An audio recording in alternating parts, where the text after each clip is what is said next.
haleluya. Bantu b'Imana nukuri hariho abantu bizeye Imana barashikama ntibagira ubwoba kandi n'uyu munsi abizera barahari, haleluya. Hariho abantu usanga barizeye Imana naho boca mu ntambara zimeze gute batanyiganyizwa n'imipfunda, haleluya, kuko bazi neza badakekeranya uwo bizeye wariwe, haleluya. Rero igituma uyu munsi abantu usanga batinya, haleluya, umugorotsi abeshwaho no kwizera, ntabeshwaho n'ibyo abonesha amaso, ariko ibyo yizera nibyo bimubeshaho.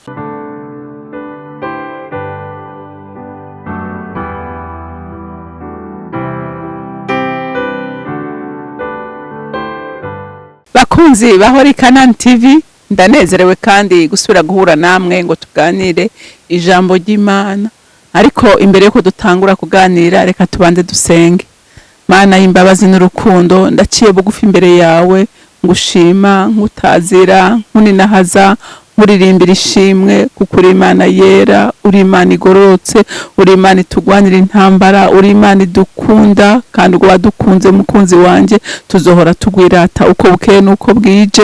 None Mana ndasenze kugira ngo ijambo tugiye kuganira na bene data mwe muyera uriherekeze urisige kugira ngo rigire ikimazi kubaryumva. Ndakwinginze ko jejo novuga nta kamaro ryogira, ariko iryo uvuze ndazi neza ko rishobora gufasha imitima ya benshi. Urakoze kuvyumvise kandi kwemeye kubikora, icubahiro nishimwe bibi byawe nkaba ndabisenze ndabyizeye kuvyumvise mu izina rya Kristo Yesu, amen amen. Ijambo Imana ya rero yampaye kuganira namwe uyu munsi riravuga ko ata muntu ashobora guhimbara Imana atayizeye, haleluya. Umuntu ashobora gukora ku mutima w'Imana n'umuntu ayizera, haleluya. Reka dusome mu Baheburayo igice c'10, turasoma kuva ku murongo wa 32 dushikane ku murongo wa 39. Haravuga ngo ariko mwibuke iminsi ya mbere hamwe mwari mumaze kwakirwa n'umuco, mwihanganira ibisinzikaza by'indwano nyinshi, hamwe mwaratukwa mubabazwa mu maso ya bose, ahandi mwafatanije amagorwa n'abagirirwa batyo, kuko mwababaranye n'ababoshwe, kandi mwemeye munezererwa kunyagwa ibyo mutunze, mumenye yuko mufise itunga riruta ibyo kuba byiza rikamaho. Nuko nimute ubushizi bw'ubwoba bwanyu buri n'impera ikomeye, kuko mukwiye kwihangana kugira ngo nimwamara gukora ivy'Imana igomba mubone guhabwa ibyasezeranywe, kuko hasigaye igihe gito cyane kandi ugiraze azoza ntazoteba, ariko umugorotsi wanje azobeshwaho no kwizera. Naho niyonjorora ntazohimbara umutima wanje, ariko tweho ntituri abo mu biyonjorora bagahona, ariko turabo mu bizera ubugingo bwabo bugakizwa, amen. Murumva yuko iri jambo ririko rirashingira intahe abantu bizeye Imana, haleluya. Abantu bizeye Imana, iri jambo ririko rirabashingira intahe, yavuga yuko bo bari baratahuye baramenya neza yuko ibyo bariko barababazwa ko vyose bazira umwami, bazira ijambo ry'Imana, bazira Kristo, baravuga ngo turavyemera, haleluya. Turemera gukubitwa, turemera kunyagwa, turemera kwicwa, turemera kubabazwa, kuko bazi neza badakekeranya ko uwo bakurikiye atazobamara amazi, haleluya.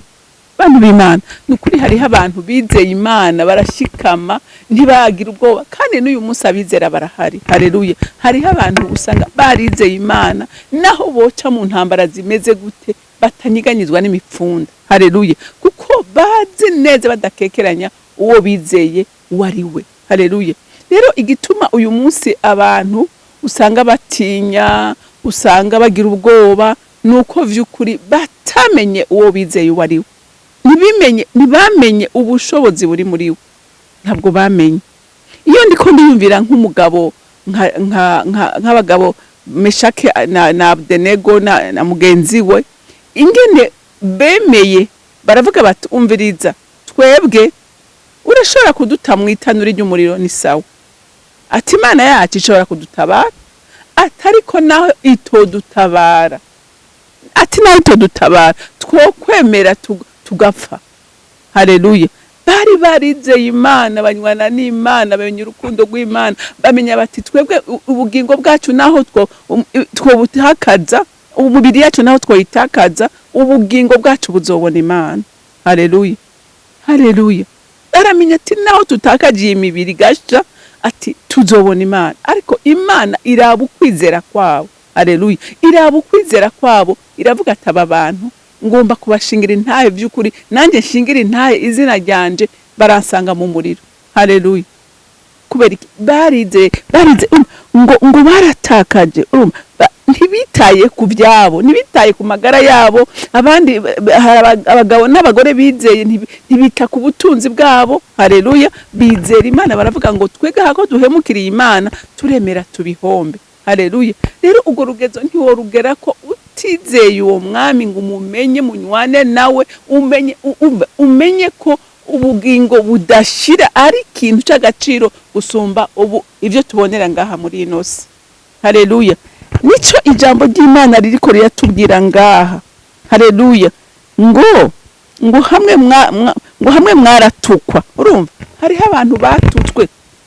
Muravye nk'umugabo nka Paulo ingene yakubiswe, ingene yishwe, sinawe wenyene. Uravye intumwa zose nta numwe yapfuye urupfu rwiza, ariko bapfuye bizeye umwami, bamushingira intahe. Haleluya. Bamushingira intahe kubera bari bamwizeye. Rero nta kuntu na kumwe wewe wokwemera gupfira umuntu ngo wizere ikintu utazi. Haleluya. Abantu beshika ku rugezo bemera gupfa, bemera gutukwa. Umviriza, ngo mwaratukwa, ngo mubabazwa mu maso ya bose. Urumva hariho abantu b'Imana n'ubu muri urungangwe rwacu. Uravye muri bihugu by'Abarabu hariho abantu bitwa impfu ziteye ubwoba, muri bihugu by'Abayisilamu bitwa impfu ziteye ubwoba, bagaturigwa, bandi bakabatemagura, ariko bakavuga ati hako duhemukira uyu mwami turemera, uko bazi neza iyo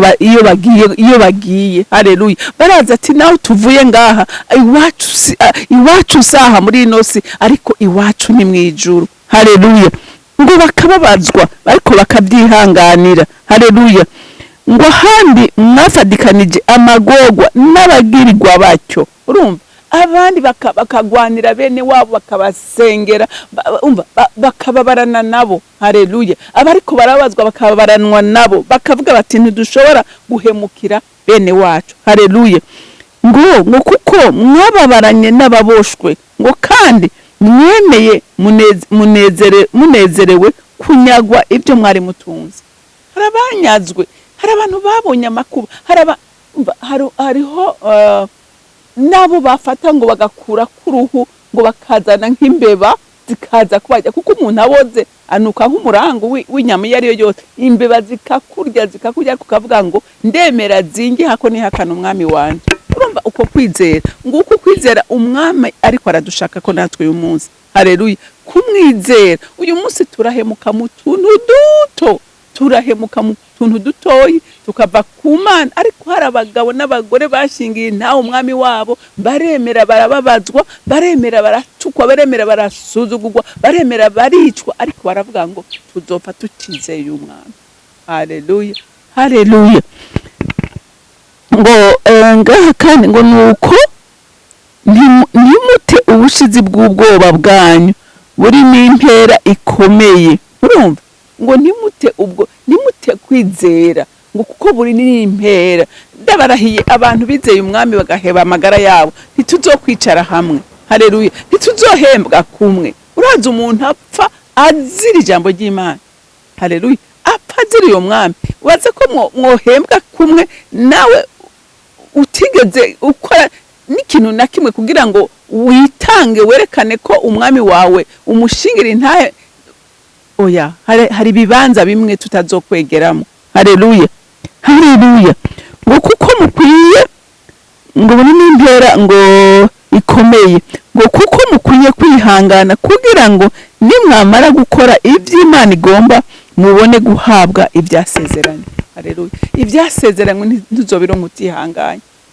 Haleluya. Ari uri muri babandi biyonjorora, uri muri babandi bahagaze mu mayira abiri. Haleluya. Batemeye kwiranja bavuge ngo turagiye kuri uruhande turaruvuyemo, ariko ugasanga umuntu ari nko kuri frontiere agakubisa arasimbira mu gihugu kinaka, yasubira akaja mu gihugu c'ibyaha no mu gihugu c'amasezerano, ukaguma muri gutya. Oya, si ivyagomba. Aragomba ko ugira ukwizera, tukiranja mu ruhande rumwe tukavuga ngo turemanga uyu mwami yaducunguye, nta kintu na kimwe gishobora kudutesha inzira yiwe. Haleluya. Haleluya. Ngo kuko hasigaye igihe gito cyane, ngo kandi uwugira azoza ntazoteba.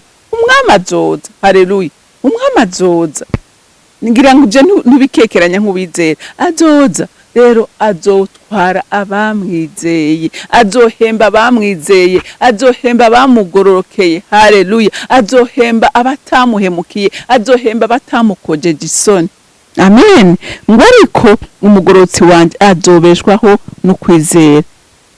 Urumva, umugororotsi abeshwaho no kwizera. Ikwizera tuzokiraba icarico. Haleluya. Umugororotsi abeshwaho no kwizera, ntabeshwaho nibyo abonesha amaso, ariko ivyo yizera nivyo bimubeshaho, kandi nivyo bituma ashika naho agomba gushika. Nihashika naho Imana yamuteguriye. Haleluya. Ntiyizeresha aya maso, ariko yizeresha umutima wiwe. Haleluya. Haleluya. Ngo ariko umugororotsi wanje azobeshwaho no kwizera, naho niyonjorora ntazohimbara umutima w'Imana. Mwabyumvise? Umuntu yiyonjorora, umuntu ashika mu bikomeye akaca avuga ati wapi ahasinjayo, uyo ntashobora guhimbara umutima w'Imana. Ariko wemanga akavuga ngo biguma canke byoroha, ngumanizeye uwo mwami. Haleluya. Nati ntaco ntandukanya n'urukundo rwa Kristo. Haleluya.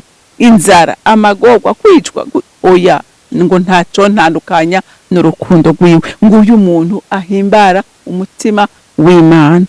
Ngo ariko tweho ntituri abo mu biyonjorora bagahona, ariko turabo mu bizera ubugingo bwabo bugakizwa. Amen.